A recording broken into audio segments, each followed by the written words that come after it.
Good evening. An 8-year-old girl has lost her fight for life after a horror drag racing smash. Anita Board lost control during a practice run. Her family and the tight-knit racing community tonight struggling to come to terms with the loss. Hello, I'm Paul Barry. Welcome to Media Watch. And sorry to start on a tragic note, but that was the lead story on 9's 6 o'clock bulletin in Perth last Sunday. And not surprisingly, it was also a top story on 7, which reported Anita suffered life-threatening injuries. She was revived by paramedics and rushed to hospital, but today she died. The news of Anita Board's death following a terrible accident on Saturday afternoon, which had left her in hospital in critical condition, came via a police statement to the media before 3 p.m. An 8-year-old girl who was critically injured in a crash at a Perth motorplex yesterday has died in hospital. Police say she died as a result of her injuries earlier today. But 2 hours later, viewers of Channel 10's Eyewitness News were unaccountably being told she was still alive. 8-year-old Anita Board is in a critical condition after slamming her dragster into a cement barrier. The little girl, who just turned 8, is fighting for her life. The junior driver comes from a racing family. They're all here at Princess Margaret Hospital, keeping vigil by her bedside. So why the embarrassing error? Well, on weekends, 10 only has one national bulletin that goes out to all states. And it's recorded in Sydney, where it sits on a shelf for 3 hours before being dusted off and broadcast to viewers in WA. And clearly 10 either couldn't or couldn't be bothered to update it, leaving viewers unimpressed, with one telling us, "I just hope no friends or family of the girl were caused undue distress by this." 7 and 9 both produce their news locally. So why can't 10 at least update its news for Perth viewers, especially when it's a big local story? We asked Channel 10 repeatedly for comment, but it didn't reply. And we reckon the West deserves better. So let's hope 10's new owners, CBS, who surely have enough money to fix this problem, do something about it. But now to last week's legal cockfight between two provocative, loudmouthed media commentators. Former Labor leader Mark Latham, who's facing a lawsuit from a former Greens candidate, claims left-wing activists are trying to destroy him. Mr Latham is being sued for defamation after accusing website editor Osman Faruqi of anti-white racism.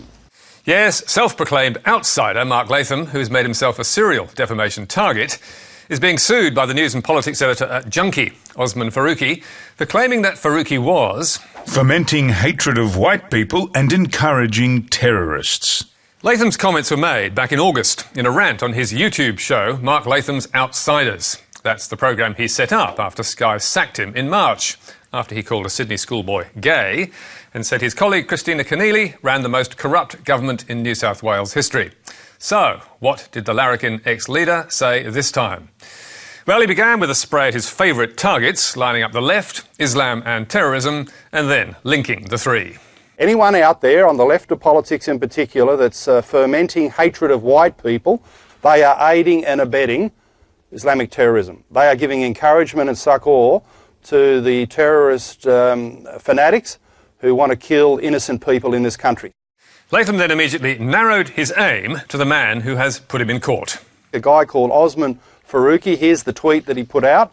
He was referring to the circumstance wherein the Greens, the two senators, Latham and Waters, had been rubbed out under the Constitution.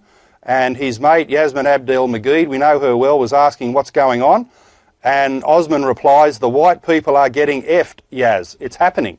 Faruqi says Latham's comments defamed him because, coming right after that intro, they conveyed that Faruqi encourages and facilitates terrorism and knowingly assists terrorist fanatics who want to kill innocent people in Australia. Faruqi's demanding aggravated damages and wants Latham to be permanently restrained from publishing such comments in the future. He also wants the offending episode of Outsiders taken down. But, not surprisingly, Latham is fighting back and was at the federal court in Sydney last week to take it public. So we know what Faruqi's up to. This is lawfare. He's trying to break me financially. He's trying to crush Mark Latham's Outsiders. He's trying to wipe us out of the political debate in Australia so he can get away with anti-white racism. Latham's also using his friends in the media to frame the case in this light, with him as victim. I think it's a test case for standing up not only for free speech but against anti-white prejudice and intolerance in Australia, this sort of denigration. Or, as the Australian reported more neutrally, A test case on whether those who criticise white people can legitimately be described as racists. Latham's defence, which has been described as unusual by seasoned court reporters and as exhibiting some peculiarities by Faruqi's silk Bruce McClintock, is 56 pages long and cites more than 150 Faruqi tweets which claims Latham vilify white people. Mediocre white people. They should be in the bin, but instead they own everything and are every fucking where. I actually refuse to hold the door for white people. Life's too easy for them as it is. It's my way of throwing in some obstacles. I live off the white people getting outraged by this tweet. It fuels me. Substitute black or brown people, and maybe those tweets are racist. But whether the court will let Latham argue the case on these grounds is another matter. Because Faruqi's also suing Latham for claiming he encouraged terrorism. And what's Latham's defence to that? He plans to argue that it's true, and also that it's his honest opinion. It is a fascinating case, but why is it in court at all? Commentators like Faruqi, who dish it out, should surely be able to cop a little bit of flack in return. So, here's an invitation to the two parties to debate the issues instead on Media Watch. Drop the lawfare, contact us. We'll be waiting for your call. But now, let's catch up on the Queensland election, where journalists are being bussed around the Sunshine State by Premier Anastasia Palaszczuk and her rivals. Joel, lots of photo opportunities, I guess, but not much on the policy front? Andrew, no promises, policies or pledges from the Premier today, and that had nothing to do with poor management or a lack of ideas, but more a recognition that the big political story that was always going to soak up all the attention today was, of course, the same-sex marriage plebiscite result. But Anastasia Palaszczuk was still keen to have her say on that, and she did it in pretty spectacular fashion. Wow, that was one expensive PR stunt, which naturally led Nine's election coverage. Even though, as Joel Dry admitted, there was not much news to report. But that has never stopped politicians engineering these meaningless photo ops or the media lapping them up. And a week earlier, opposition leader Tim Nicholls was playing the same game. Not since Peter Beattie has there been a political leader willing to swim with the sharks for a campaign stunt, but Tim Nicholls is proving he's a slice off the proverbial media tart. Nicholls was at least promising a $10 million boost to Cairns tourism if he gets in. But did he need to do it in a shark tank? And why on earth did the media let the Battler bus drive them to the wildlife park? If it starts strangling me a bit, I'm going to call him Tim. Oh, look, it's happening. Tim, don't. Stop. Help. No policies there, just pot shots at the opposition. So, how does this stuff keep on getting airtime? Well, the media all get on board those campaign buses, and as former Courier Mail editor Michael Crutcher, who took his reporters off the bus, told Media Watch, they're effectively captive once they're there.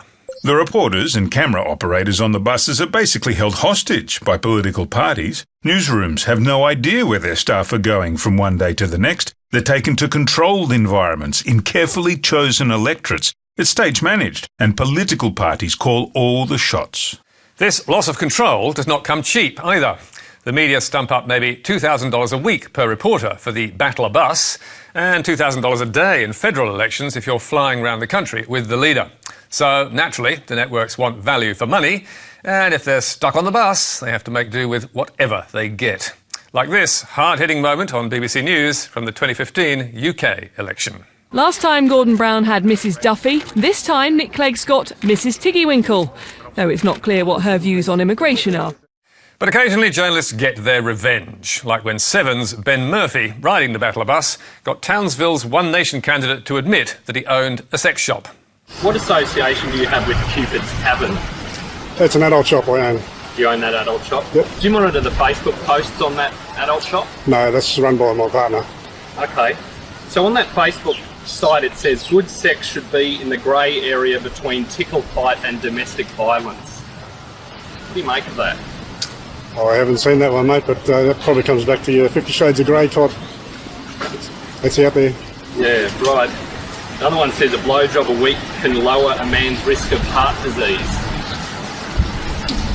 Excuse me. So you're saying your wife runs the page? Yep. So she said, I'm selling bras, inbox a pic of your titty so I could see your size. And if you thought the candidate was uncomfortable, you should have seen his boss afterwards. You're Channel 7. You purposely came on the bus here to get a gotcha moment with any of our candidates, and that's what you've gone after. Well, I'm fed up with it. Sorry, Pauline, but the election is not about snakes and furry animals, and it's a journalist's job to ask questions. But before they even boarded the battle bus, reporters were warned they would be kicked off if they told, quote, lies, and reminded it was a long walk home. And Ben Murphy and some of his colleagues almost found out. So, Ben Murphy, are you still on the bus? No, we're not on the battle bus, Sharon. It did actually drive off without us briefly after that press conference, though party officials did eventually double back. Our belongings were on board anyway. Whether the media should be on board, however, is another matter. As ex-Courier Mail editor Michael Crutcher told Media Watch, our coverage of the 2012 Queensland election improved once we'd left the buses. We got out and spoke to Queenslanders about issues that were important to them. And Crutcher adds somewhat optimistically, if all newsrooms took their staff off the buses, the practice would stop. It's that simple. But Seven's state political editor Patrick Condren thinks otherwise. What a load of codswallop. The pivotal moments of the 2017 campaign so far have happened on the road. These are the sorts of insights, experiences and observations you don't get sitting in Brisbane watching the TV. There are no controls on the candidate when the cameras are off. And you don't get to see that, interpret it, if you're not there. And finally, to a story where inside knowledge proved to be a little embarrassing. Former Labour numbersman Graham Richardson recently invited finance expert Ross Greenwood onto his Sky show to discuss the Paradise Papers and tax dodging. And after Ross explained how money is hidden in offshore tax havens, an apparently puzzled Richo inquired, but how do you get it back? Let's say I've done that. Well, no need for the hypothetical, Graham. I mean, surely you haven't forgotten. Let's say I've done that, right? And whether it's the Cayman Islands or Bermuda or whatever, how do I get the money back? Well, I can't walk in with a suitcase of money anymore, I don't think, can you? No, you can't. No, that's right. But surely Richo knows the answer. After all, the former Labour kingpin has first-hand experience of offshore accounts that got him into trouble with the taxman who was after him for a couple of $1 million in 2008. The mystery of Richo's money trail. Tax secrets return to haunt Graham Richardson. Richardson to settle $2.3 million dispute. Back in the 1990s, Richo stuffed millions of dollars into at least 2 secret Swiss bank accounts. And when he wanted the money back, he did turn up with a briefcase and his driving licence, as the Fin Review's Colleen Ryan reported back in 2003. Bank file notes available to Swiss authorities describe Richardson's visit to Bank Lumi in Zurich in January 2001 to withdraw cash. The bank file notes include a photocopy of his New South Wales driver's licence. Account records available to the Zurich District Attorney's Office show other payments from the accounts to Richardson and to his daughter, among others. And it wasn't the only time. According to his old mate René Rivkin's evidence to the Swiss authorities, whenever Richardson wanted to withdraw money from the bank, he got it. So, Richo certainly knew the tricks of moving money back then. And he even mastered the interbank transfer. As Fin Review sleuth Neil Chenoweth told the ABC's World Today in 2008, it looks like something like $4.5 to $5 million flowed through that first account, but also he had a much more active second account there as well. The most interesting seems to be this transfer that Graham Richardson signed in December 1994, where $1 million was transferred from this second Swiss bank account of his to an account in Beirut. There, Graham. All coming back to you. The name of one of his secret accounts was Cheshire, as in the cat.